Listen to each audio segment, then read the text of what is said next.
Okay, so what we have here is an assistant surgeon's coat from the Confederate Army from the Civil War. So this belonged to a local man named Francis Preston Welford, and he was a doctor who got called into duty, and this coat, one, is in fantastic condition. So it only has a couple little moth holes out of the back, but otherwise he's still standing strong here. But there's so much to unpack here. First of all, we have the black collar and the black cuffs to tell us that he was part of the medical department. But if you look at this trim here, we have double bars running all throughout. That is to indicate that he held the rank of captain. And that is also indicated by the 3 bars on the collar. But my favorite part about this is these buttons. So if you look at these buttons, it has the eagle and the shield on it. And everyone who sees that is like, wait a minute. Aren't those Union buttons? Yeah. They are. And what is so interesting about that is prior to the war, they had this big stock of buttons. So when the Confederate Army needed to get their coats and all of that, they were just buying whatever buttons they can get. And some of these buttons also came through the Union blockade. So they were able to kind of get around that. So they were basically taking what they could get. And he was able to attach them. And so this coat has been authenticated by the Valentine Museum, and we are so lucky to have it to be able to kind of tell that civilian story and also have such a cool textile.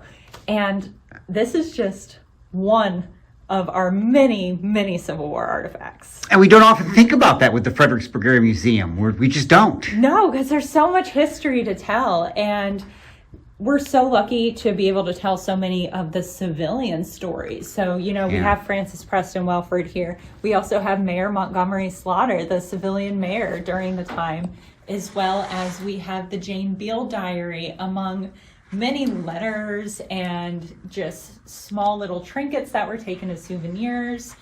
We also have a pistol that was done by a local gunsmith, and no one actually knows how the secret to his guns. People still come in, they say, how did he make this? We don't know because he kept it a secret.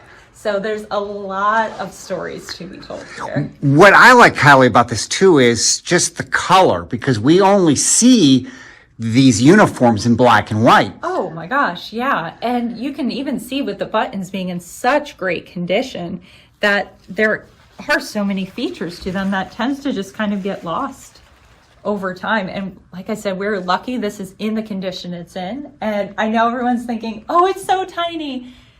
Wool shrinks over time, especially after 160 years. So Welford was a bigger guy. He was taller from what I understand. So yeah, this has shrank over time, but it's, a very, very cool piece. Well, it's kind of an artifact, again, that you look at it and you just think of the conversations that would have been held around this, or what this piece of clothing would have been around. Oh my gosh, yeah, because as an assistant surgeon, so he was mainly sent to general hospitals. So you get injured on the field, you're first treated at that field hospital, and then they kind of move you for recovery. And so his day-to-day would have been assisting the surgeon with surgeries. He would have been doing the daily checkups, managing logistics, making sure people are following rules, but then he would also be sent down to Georgia to go help at a hospital. So he was seeing all kinds of different things happening, from the disease to the amputations to everything in between, all while wearing this coat. Thursday nights, you've got a program. I do. So it's called What Remains, and we've talked about What Remains before, where we're pulling out those artifacts not on display. And this one is Civil War themed. And for those who caught it, it's on December 11th, the first day of the Battle of Fredericksburg. So that's this Thursday. You can get your tickets online at famva.org, and you can find it through our social media. And it goes from 6:30 to 8, and you'll be able to kind of really come see these artifacts up close and personally. Obviously, I can't let you touch, but you can still get that unique experience because we have a lot of stories to tell, including unveiling some artifacts that we did not know existed, and maybe some part of the Civil War history that you didn't know.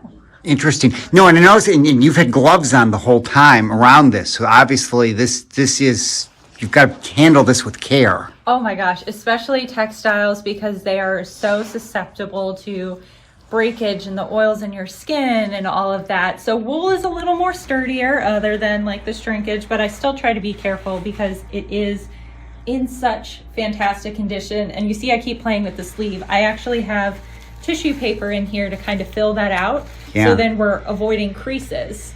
So it kind of stays nice and supported throughout as well. So it's a lot of work to kind of keep these safe, but you know, we got to be able to tell those stories. 6:30 to 8 o'clock, Thursday night. Thursday night at the Fredericksburg Area Museum. famva.org. Yes.